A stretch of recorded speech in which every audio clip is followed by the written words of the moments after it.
This is the Third and 30 podcast, the space where leadership, culture, and the game of life collide. I'm Pravi Manchpagada, alongside each episode, Coach Jason Chaddock, and together we unpack the stories, strategies, and mindsets that shape athletes, coaches, and the communities that they live in. This isn't just about X's and O's, it's about character, challenge, and purpose, both on and off the field. Whether you coach, play, parent, or simply just love the game, if you value growth, grit, and great conversation, well, you're in the right place. This is Third and 30. Let's get to work. Coach Chaddock, pleasure to have you in as always. A beautiful fall day here in Colorado, our beautiful state of Colorado. And boy, do we have an exciting show coming up. I'm super excited. And Coach, tell us a little bit about what we got coming on this show. Well, first of all, yes, it's a beautiful fall day, and wow, what an intro that was. I told you I'd tighten it up this You episode. you told me you were bringing the heat, and brother, you brought the heat, and I think that epitomizes, what we're going for.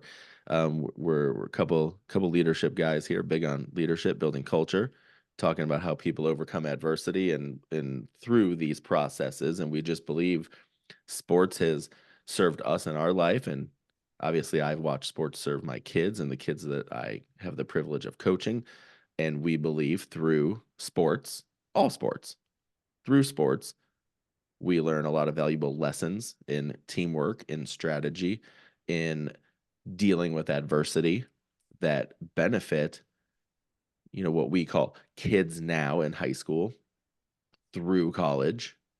And then obviously some people make it to the pros and some don't.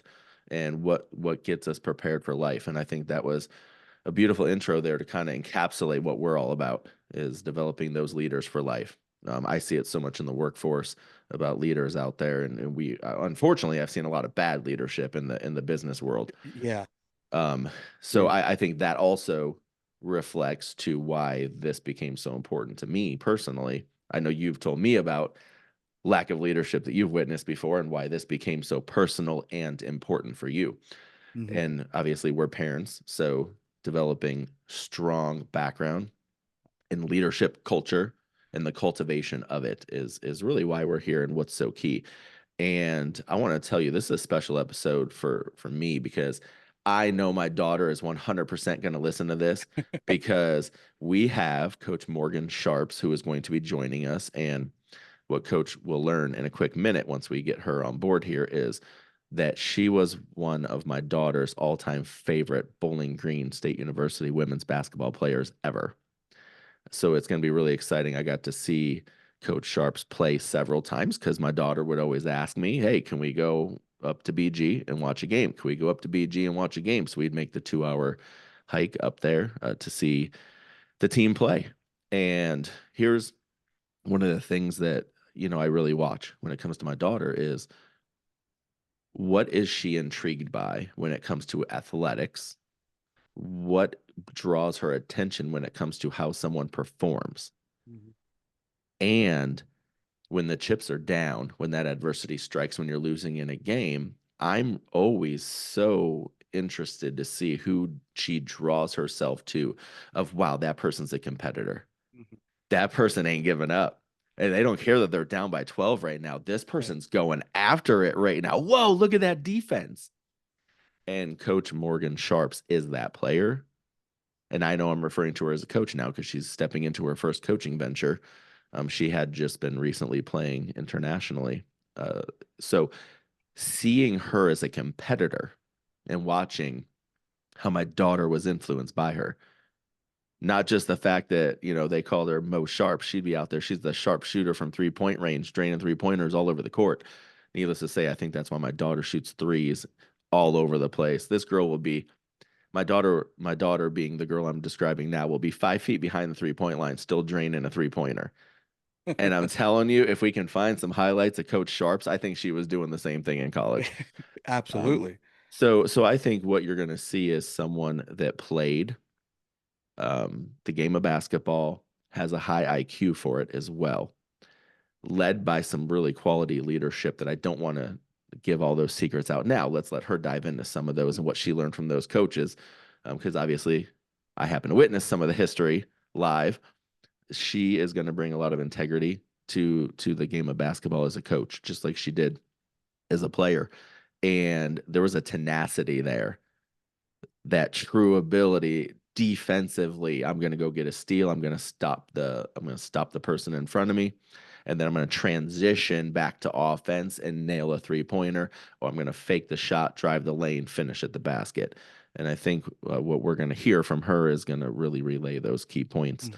And that's what I'm really excited about, because these are the type of people. She was a leader of her team, and now she's got that opportunity to go into the coaching world to be a different kind of leader now and help others overcome adversity in the same ways that she did. So I'm really excited to get Coach Morgan Sharps on air with us here. And you talk about opportunity. I mean, it's a perfect segue and perfect mantra of what we stand for. Opportunity is everything, and you talk about adversity. That is what third and 30 is. Third and 30 is if you know football, or if you and you know that's the worst situation that you could be in a lot of ways. And what can you make out of a bad situation? What can you take out of a bad situation? And then how do you deal with bad situations, right? It's not just what comes out of it, but the process of dealing with adversity, and you're back up against the wall. Having that opportunity, and having the grit to get to that opportunity when you're back is up against the wall is what we're all about here, and that leads to leadership, that leads to success, that leads to so many different things. But what is life without adversity? And that's why we're here to kind of attack that in with not just us saying it. We want people that are in the game to tell you guys. You can hear us talk about it all day long. This is why we're bringing in guests onto the show, is to have a different voice say what we're trying to say to you as well, and have them be not just from have it be from various different fields of the world. We've had so many different guests on the show, and Coach Morgan Sharps is just adds to that variety of a player stepping into coaching, quick transitioning, new places, new opportunity, new same field, new job, and a new mindset and new challenges and everything. So really excited to get Coach Morgan Sharps on the show, and we will now kind of transition into that interview. She's gone from knocking down shots in college to taking her game overseas in Spain and Portugal. A record setter from deep, finishing in top five in multiple three-point categories and racking up over 1,100 points between two Division I programs. Now she's stepping into a new chapter on the sidelines as a graduate assistant at Valparaiso University. Today we've got Morgan Sharps, I should say, Coach Morgan Sharps on the show. And first of all, thank you so much for joining us. And I want to kick it off with a fun question. Not that all the questions aren't fun. I think they're pretty fun questions. But I want to ask you, who was your favorite athlete growing up, Coach? Yeah, well, first off, thanks for having me. My favorite player was probably Kelsey Mitchell, obviously an Ohio native. I got to see her play in high school. I'm from the Columbus area, so her going to Ohio State, I got to see her play a ton, and then her also playing on the Indiana Fever, super close. I just got to see her whole journey from high school to the pro level, and just seeing her progress and seeing like me having faith in myself that I can be an Ohio kid, making it to a professional league of some sort. Really looked up to her in that aspect. So. Being so close to her, did you get a chance to ever meet her? No. No. Definitely watched a lot of her games. Was pretty close to her, but yeah, never met her. Do you have a favorite play or moment that you can think of hers, like a game or something that stands out, or is it just a culmination of how awesome she was? Yeah, when I went to her game in high school, she probably had like 40 points. It was a rival game. Wow. They were Nice. rivals with Mason. And she was just unbelievable. And in high school, I mean, she really stood out just because she was just on a different level than everyone. And I'll never forget my dad taking me to that game, and something I'll remember forever for sure. It's really cool when you get the opportunity to watch some of those athletes in high school, because like when they're in the pros, you never know if they're going to be the star or not. But everyone that's a professional was pretty amazing in high school. And Right. so to see those players is really cool. I want to transition now into your career and your college playing days. Mhm. You played at Xavier, you ended your career at Bowling Green. Walk us through your college recruitment, first selecting Xavier, and then kind of how you transitioned over and finishing your career at Bowling Green. Yeah, so my college recruitment and all of that was kind of different from the norm. So I was originally committed to Miami of Ohio. Okay. Um, so throughout my recruiting process, it was a lot of MAC schools, P4s, stuff like that. I ultimately chose Miami because of the location. It was around 2 hours from my house. I love the MAC, and the coach there, it was Megan Duffy at the time. She was really changing the program around. She was also from Ohio. I was going to go in there with a lot of girls that I had known. But she actually left my senior year, so I opened up my recruitment, and I ended up choosing Xavier. It's kind of the same thing, close to home. Playing Mhm. in the Big East was a really cool experience, and um, I had known some people that were committed there as well that were going to go in with this new coach and change the program around. So I went there for 2 years. I had a good experience. The Big East is really tough. I got to play UConn, DePaul, Wow. Providence, like all Wow. historically great teams. Hmm. So that was a lot of there was a lot of growing there.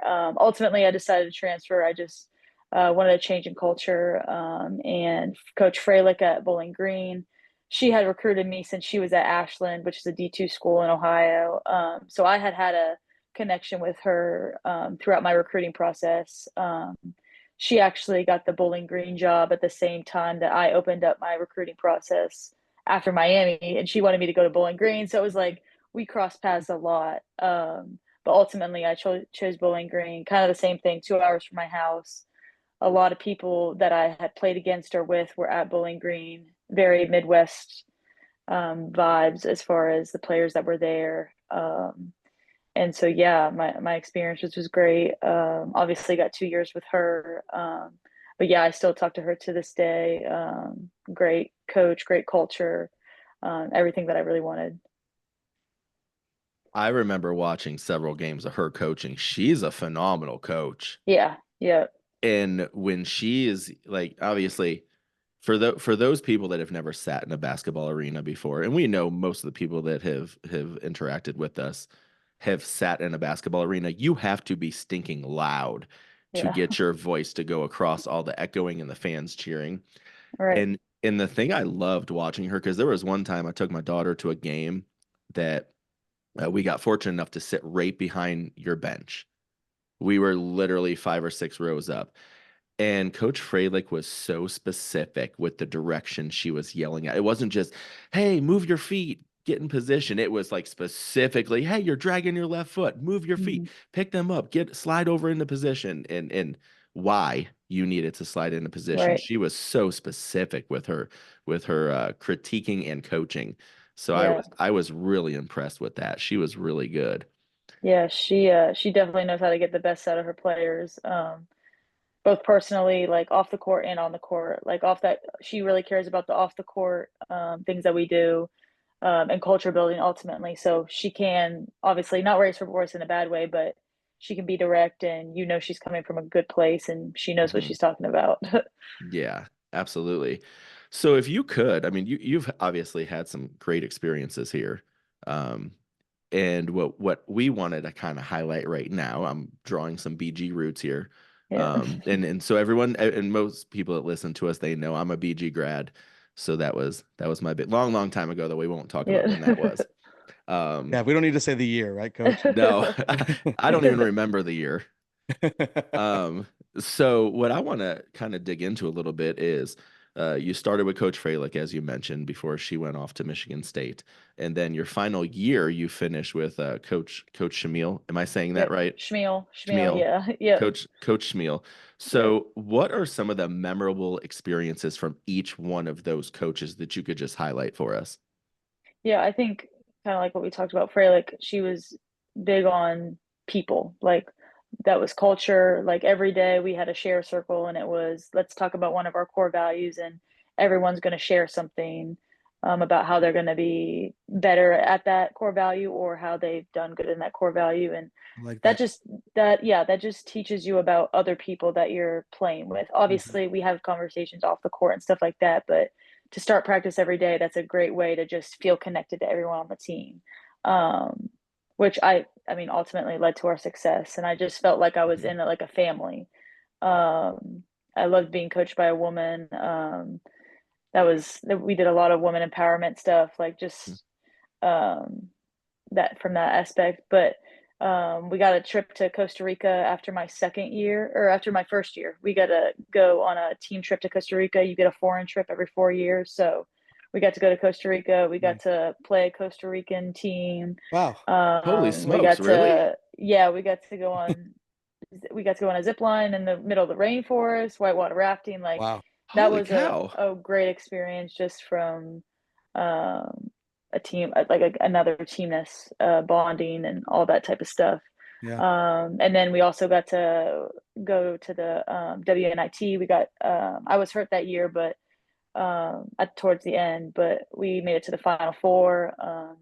That was pretty great. And then we also got to play Ohio State. I got to go back to my hometown and play in front of all my family and friends and all that. So definitely a lot of opportunities that I got because of her. And she's definitely given me a new outlook on life, just being grateful for what you have and playing with grace and playing with love and just loving what you do at the end of the day. And then with Coach Fred, that obviously was a different transition because it's a new coach. You don't really know what to expect. All we know is he's from South Carolina, so obviously there's good things. But he did a good job. I was hurt that summer, and he did a good job checking in on me and making sure that I was ready to go because he knew obviously that I had contributed a lot the year before. So Coach Maggie Lucas is an assistant.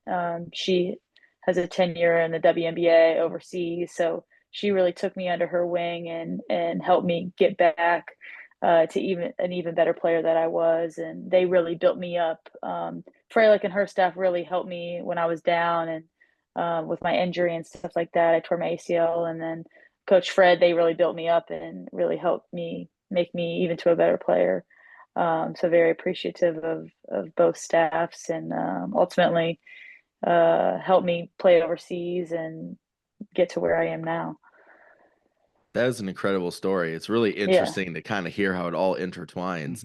yeah, So you just with everything you just highlighted, you opened up another door for me. So I yeah. want to dig a little deeper into this because I didn't obviously I don't know your whole recruiting history, but Hmm. since Coach Freilich was actually trying to get you before you went to Xavier, so here's my question.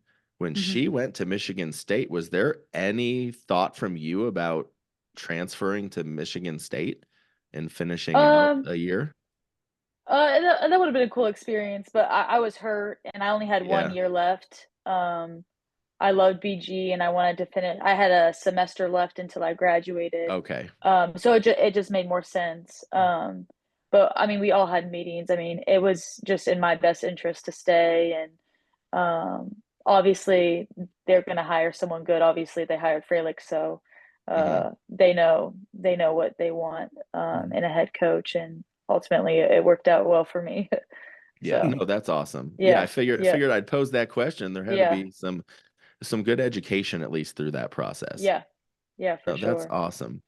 Yeah. So so coming back from the ACL, how challenging was that?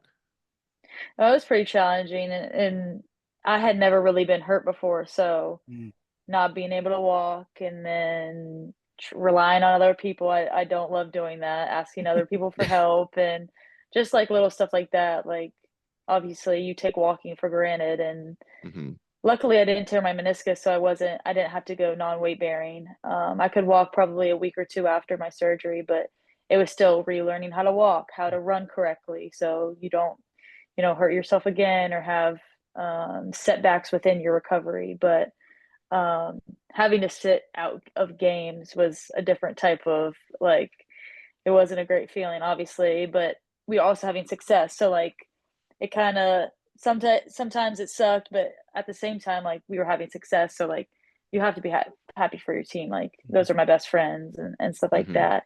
But that summer I stayed. I had an internship with actually Tim Freilich, um, Freilich's husband, and he does like basketball trainings and different group sessions and camps. So I was like still in basketball, Hmm. and that's ultimately where I fell in love with coaching because I couldn't play, but I could coach and I could still be in it and helping kids, and like a bunch of the kids knew me from playing at BG. So that kind of like shifted my mindset into, it's bigger than just me and being able to play. So throughout the summer, I was in the gym, I was doing PT and all that. And then once season started, I kind of started ramping things up, and I had to sit out like 4 games just to. I wanted Me and the coaches had a very good understanding. I wanted to come back 100%. I didn't want to ease into it because it's my last year. I want to go all out. So missing those 4 games obviously wasn't my favorite thing, but ultimately, I mean, the rest of the year I was playing at my highest level. So, Yeah. I wanna yeah. quickly, if you don't mind, you mentioned it and you touched on it, and I think we talk so much about the comeback physically from an ACL. Talk a Mhm. little bit about the mental hurdle you have to jump through coming back from an injury like that. Yeah, I mean, relearning to run, and especially with your knee, like you need your knee to like to do basically everything in your lower body, right? Mhm. So, the strength coach and my PT guy, Eric, we did a lot of testing to make sure I was landing right because you can favor one leg or the other when you're landing or when you're shooting and stuff like that. So my individual workouts were great. They were fine. I obviously was doing great in those, but then once you start playing against other people, it's like, I know I can do this, but mentally, like, what happens if I cut like this hard again, Right. or the way that I tore it? Like, obviously that those thoughts came up in the process, but once I got out in my first game, like I kind of just blacked out. Like I didn't think about anything. I kind of just played my game, and that's all you really can do because if you think about it too much, like you're just gonna mess yourself up in the Yeah. head. But yeah, mentally is almost the same as physically. Like you have to work on it. You have to be confident in yourself, and you have to be confident in the things that you do in order to get back on the court. And Mhm. I think I did a pretty good job of that, especially towards the end, because I knew I was coming back in shape. I knew I was coming back a better player than I was. So Mhm. um, when I got on the court, all the doubts really left my head. So That's great. That's awesome to yeah, hear. That's that athletic resiliency stepping into yeah, place. yeah, for And sure. I really appreciate you sharing that story because I don't think people understand. They just see the physical part of, Mhm. oh, someone rehab, they came back. No, there is such a mental part that you Right. have to get through. So before you became Coach Sharps now, you spent the last year doing some international travel and playing basketball internationally. Can you walk Yep. us through that? Because I can confidently say I don't think I've ever talked to anyone that played at an international level before. Oh, really? Yep. Yeah. It's a whole new Yes. ball game. Yeah, it really Yeah. is. So my senior year, about midway through the season, I had known I wanted, like, that's kind of just been a goal of mine since I was young. Like, I wanted to play overseas. I wanted to play professionally in some realm. So halfway through my senior year, I had agents asking to talk to me and speak to me and sign with me and stuff like that. So I had never really done any of that before. So it was nice having Coach Fred and some of the other assistants because obviously, like, they have WNBA draft picks every single year. So they have those conversations pretty often. So I ended up finding an agent, and basically, you sign with an agent. That agent finds you a team, and they get paid based off of the team that they sign you to. So you don't have to pay them any money. It's more based off of the team. Hmm. Mhm. The club pays them. So it's kind of nice that they're kind Yeah. of working for their money. So like Right. you're not paying them and then not getting signed to a team. So I ended up getting signed to a team in Portugal, where it was in Madeira, which is an island. Um, that's still in Portugal. It's just It's actually closer to Africa. Hmm. It's really small, but it was like it was really cool. They consider it the Hawaii of Europe. Like Hmm. palm trees. It was 70 degrees. Wow. It was beautiful. But what they don't tell you about overseas, like our gym wasn't great when it rained. There were holes in the ceiling, so like we couldn't practice. Like it Oh, was a very wow. humbling experience. But Yeah, like the playing island was pro ball beautiful. in an environment like that, that's so interesting. Yeah, and you come from college where you have managers, you have people that fill up your water bottles, you have the Right. best weight room, Hmm. Hmm. stuff like that. So going there and having that, it was very humbling, but also like obviously character building as well. It also teaches you about other countries, like this is the best they got, and they're happy with what they have. They don't need all the biggest and best things to be content and stuff like that.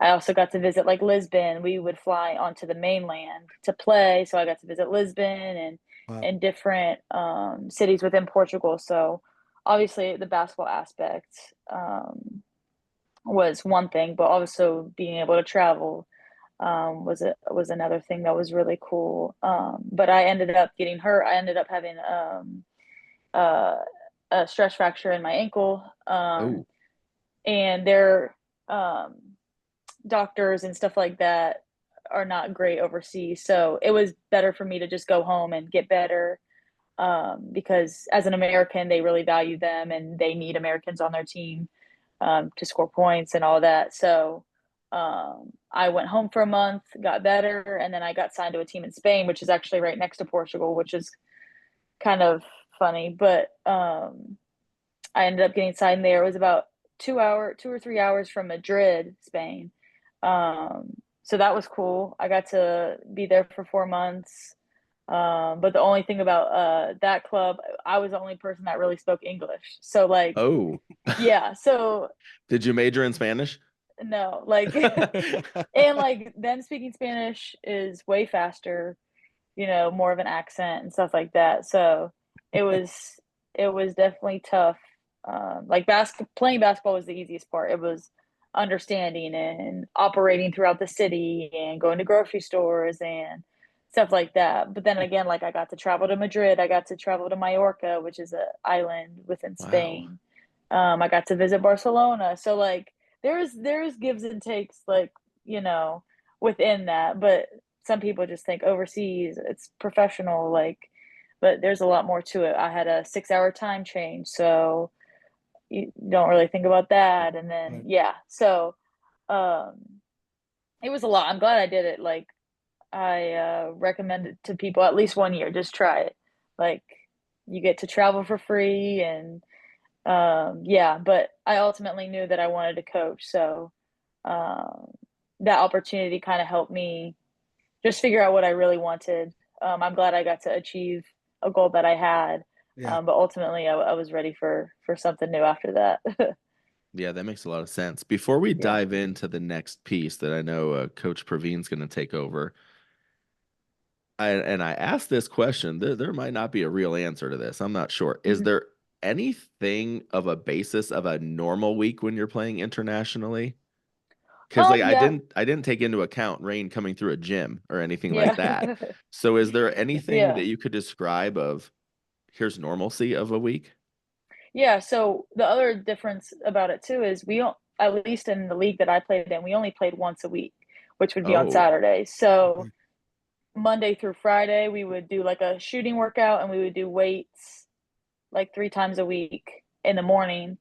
You would have the afternoon off and then we would practice from like 4 to 6. So hmm, there was a lot of like, obviously you would get up and work out and stuff like that, but there was a lot of downtime, which, and if you're in a big city, it's different. But I was like kind of in a smaller city, so it kind of got repetitive after a while because there Yeah. wasn't hmm. a lot of new things that you could try and stuff like that. But so we would play consistently on Saturday. So it was kind of nice to have a schedule in a way, but it's different from college where you have class and you have community events and stuff like Hmm. that where, you have just a couple things throughout the day and you're on your own for the rest. Wow. Yeah, that Yeah. does sound different. Yeah. Are you I know it was only a year, I guess in time. I know season's probably shorter than the year, but are you Yeah. still in touch with any teammates? I know language, there was a little language barrier, but are you still Yeah. in touch with any teammates from your time internationally? Yeah, I still like we still follow each other, and I still keep up to date with one of them. Actually did speak English, but she spoke Spanish, Portuguese, and English. So like Wow. she was kind of like my translator for the most part. Yeah. But yeah, we still keep in touch. Um, Great people, like no one was ever had any animosity or anything like that. But yeah, I still keep in touch with one for sure, but definitely keep tabs on the others because they're still playing and stuff like that. So Yeah, that's cool. yeah. So we've kind of gone through, your kind of college experience and kind of how you ended up to this point now to your current role as a graduate assistant at Valparaiso University out there in Indiana. I want to ask, how did you get connected with Valpo? Was that kind of what transitioned you out of pro ball, or was this kind of a plan for you? How did Valpo kind of end up in the picture and where you are today? Yeah, so I definitely wanted to coach. I wasn't really sure how it was going to happen, but I knew I was going to find a way to make it happen. Ultimately, I would have played overseas until I had an opportunity to coach. But Andrew Witt, he's an assistant coach here at Valpo. He's from the Columbus area, and he had a connection to my high school coach. And my high school coach now, funny, coaches at Miami of Ohio. Oh, So they had wow. a yeah, so it's like yeah. So he had a connection. They called about me. Right now it's a brand new coaching staff. So he was already on staff and kind of put in a word for me. And I talked to the head coach's name is Courtney Boyd. She coached at Clark, which is an NAIA, won a national championship there, and then went to Quincy, changed that program around, had won their league last year, and now this is her first year. So she really wanted um, a GA that had basketball experience, Hmm. that knew what the D1 level was like because she Hmm. she had never been at that level. So someone that could tell her how like traveling's done or what they do with this specific area. And so yeah, we talked on the phone once. She actually knew Coach Freilich because her partner's family lives in BG. So everything just Wow. ended up connecting, Yeah. and obviously Freilich put in a good word. So I've had a great experience here, and she's allowed me to really step into the coaching aspect instead of just kind of being a GA, just kind of watching on the sideline. She's really allowed me to get in there and build real relationships with the girls. And I actually just got to go on a recruiting trip with two of the other assistant coaches, which is really cool that she trusts me to bring people to Valpo that are for the culture and for the things that she wants. Well, I love the development of not only players but development of coaches as well. Right. I, Yeah. I love that aspect, and I feel like coaches need coaching, sometimes too, right? So, Yeah. what aspect of coaching kind of has you kind of jazzed up, most excited about as this is a kind of a new, it's something you've always wanted, but now that you're in it, what kind of has you really excited about coaching? Yeah. Right now, it's just like building relationships and like kind of mentoring our players into, what they want to be. Like, I've already been through that as a player, and Mhm. so me being able to give them advice and or just to hear what they have to say and what they're going through and try to guide them. I'm kind of like the middleman right now. I'm someone that they can go to, and but we can also have somewhat of a friendship and somewhat of a bond over experiences that we've shared. Mhm. And I love being able to, you know, kind of jab at them a little bit and kind of make fun of them like as a friend, but then be able to coach them and make them better and rebound for them. And if they like want to work on a new move or be more consistent at something, like they can always give me a call. And some of them have really done that, and we've built a routine off of it. So them being able to trust me and what I do is very rewarding. And yeah, I just look forward to how it builds this season. Are your playing days done, or if there's an opportunity that rises, do you see yourself getting back on the court, or is that kind of behind you at this point? Yeah, that's behind me. I still get on the scout team and give them Yeah. buckets Yeah. sometimes, but but that's as far as it'll go. That might be the best part of coaching sometimes is when you get to Yes. showcase why you're a coach. Yeah, they didn't know how good I was clearly because the first time I got out there I was getting after it. I'm pretty competitive, so I they love had that. I think they had more respect for me after. I have seen you play a bunch, and yes, you are Yeah. a fierce competitor, Yeah. and you are someone who's not afraid to play defense and be very physical on defense as well. Yeah. Yeah, Love for that. sure. Yeah, so that's one of the things that I thank you for is you are someone my daughter always looked up to and always watched. She's a junior in high school now, and she's getting ready for her season. She's doing the final workouts now before they get into the season. Nice. And she would watch you and see, wow, this is fierce competitor right now. Holy Right. crap. And that's kind of like how she learned and honed her skills. And she's like defense first. And then I think she took the other thing from you. She'll sit back and shoot threes from like five Right. foot Yeah. beyond 3 point line. Okay, Yeah. so you brought it up, so I'm going there. Since Okay. you brought up that you'll get on scout team, have you had the experience yet where someone's just out there, they're really feeling it defensively, they think they've arrived, they're really doing their thing, and you get out there and you just hit them with a quick 1-2 and pop the three in their face? Yeah. Of course. Of You got to keep them course. honest, right? Yeah. Oh yeah, they'll go on a little run and then I'll hit like a dagger and they'll be like, "Oh, not again." Like it's like we have fun with it. Like Yeah, I talk to the people that are on the sideline, I talk to them. It's a good like banter yeah, Yeah. for sure. I let them know for sure like they need to step up. that's awesome. Hand But down, yeah. man down, right? Yeah, exactly. And I can say from experience, I've seen Coach Sharps play several times. Just a dynamic player, and absolutely loved watching you hit threes all the time. It seemed like from everywhere on the court, you could hit a 3 pointer at any point you decided to pull up and hit it. Fierce competitor. I wanna dive into the final question here though, and this might be challenging. I'm not sure. I'm looking forward to seeing where you go with this because I saw a lot of great moments. But what's a great moment to me as a spectator with my young daughter at the time? Is there a moment or a season, anything special you look back on and think, wow, this was the best. This was the most fun I ever had. This was a really special moment I'm always going to remember. Well, one specific moment that comes off the top of my head, we got to play South Carolina at the Stroh Center, Wow. um, which is the same year that they went undefeated and won the national championship. Good year. But I had 25. I was just feeling great. Like I got to play against Malaysia Fulwiley, Camila Cardozo, Chloe Kitts, like Wow. Bree Hall, Whew. Tahina Pau Pau, like stacked, obviously. And I feel like I obviously we lost by 30, but like in some degree I held my own as far as, as personally. But that was also like my second or third game back. So I felt like I was feeling great and Dawn Staley came in the locker room after and she dapped Wow. me up No and kidding. it was just like that's Wow. crazy. Yeah. So that was kind of a lot. And then I don't know if you guys know Zaya Cook. Zaya Cook's from Toledo.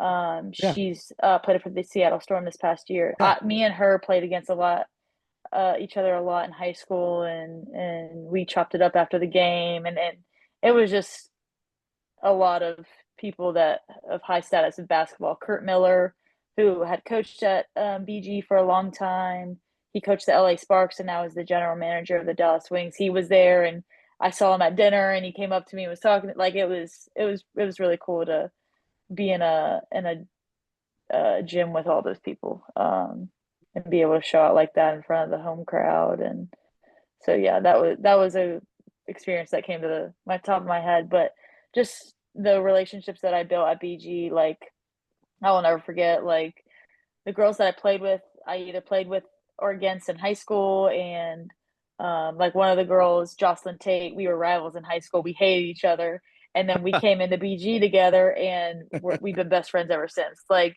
it's stuff like that that goes beyond memory. Like we have so many memories, and it goes beyond just basketball, Hmm. and stuff like that. So a lot of those girls, like I just went to Amy Velasco's wedding, and Olivia Hill's wedding, and so many Madison Parker's weddings this next summer. So like it's just like lifelong Wow. memories that I have with um everyone that I've played with that I'll never take for granted for sure. And I I want to also want to give to the people like at Valpo. Like I want that for them as well. Hmm. I'm I'm curious about that South Carolina game. Obviously, afterwards, it all kind of comes like, wow, I had a great game. Coach Hmm. Staley's, dapping me up, amazing. Yeah. During the game, do you remember them adjusting things for you? I mean, you're obviously making a statement during the game. Did you feel anything different, or could they just not stop you that game? Obviously they try to make an adjustment. Like there was a picture of me shooting a three and Don Staley does not look very happy in the back. Like obviously they were trying to make adjustments, but um I don't know if they just thought we were BG and we weren't gonna do much or what, but I tried to be calm, cool, and collected that game because I didn't want to make anybody mad on their team because they probably go up for 30. So I had to kind of keep it cool. But yeah, I mean there were definitely adjustments, but I just had the hot hand that night, I guess. Could you feel it during warm-ups, or were you kind of surprised yourself? Honestly, once the first or second three goes in, like you can tell it, like even if it doesn't go in, it looks like it is. It's like, okay, I'm gonna shoot it again and again until I you love that. stop me. That's an amazing Yeah, story. No, thank you for yeah, sharing that. That's awesome. yeah, Yeah, that is really good. I appreciate you sharing all that. Those are incredible stories. for Those are sure. like legendary stories. I mean, think about I'm not even joking. I'm not even joking. I got goosebumps while she was talking about it. Not. I wish I could show them. Well, That it's was funny awesome. because we played South Carolina. And then we played Iowa with Caitlin Clark her last Uh-huh. year, that same year. And then we played Indiana, which was like a top 15 team in the nation within the span of like 2 weeks. Like it was crazy. Like just being a part, like playing those historical programs. And that was the year of the South Carolina being undefeated and then Caitlin's Hmm. last year. And stuff like that. Like that last year there was a lot of memories, Well, basketball wise for sure. you brought up Caitlin Clark's name. I got to ask, what was it like going up against Oh, her? it was ridiculous. Like Sue Bird was on the sideline, 15,000 people coming to see them play BG. Like it doesn't get much better, like better basketball wise. And then everyone's wearing Caitlin's jerseys. Like Yeah. it's crazy. Like the atmosphere that and the way that she brought all those people there. Like it was surreal for sure. Yeah, I can't imagine being on the same court as, Yeah. honestly, at this point, a legend like she is, and Right, right. that's amazing. And that was, but yeah, that's the Iowa days. So I mean, she was, and I'm guessing the game was in Iowa, so you can only, yeah, you can Yep. imagine just the her last year. She's already a goat. It's like Right, right. that's an amazing feeling. That's really cool. For sure. Well, Coach Sharps, we appreciate you joining us today. This has been amazing for us to go down memory lane with you and learn not just your story. It was more than that. It was the story and how that impacted you to the next chapter now that you're going to be uh, traveling here is Coach Sharps and Yep. being able to influence other collegiate athletes and helping them discover, who they are and becoming not just that mentor, but like that guiding figure for them. And that's really an important key. And I hope you know how important that is. And I'm sure those women are just looking up to you so much. And if they ever forget who you are, just show them some highlight tapes, right? I know, right? Pull up YouTube real quick. No, Yeah. it's been an honor. It's been a pleasure, just for you to share your story and I, as a seeing you as a player then become a coach, it's pretty awesome. And as we're high school coaches who obviously much lower level coaches, but it's the I appreciate you giving back to the game and wanting to, and it's cool that you got that from coaching kids at a camp and got that experience. That's kind of where we all kind of fell in love with coaching. And so really amazing. And keep up what you're doing. Good luck this season at Valpo. I know we'll be watching from afar, so we're looking forward to it, and really appreciate you taking the time to come and share your story with us. Yeah, thank you for having me.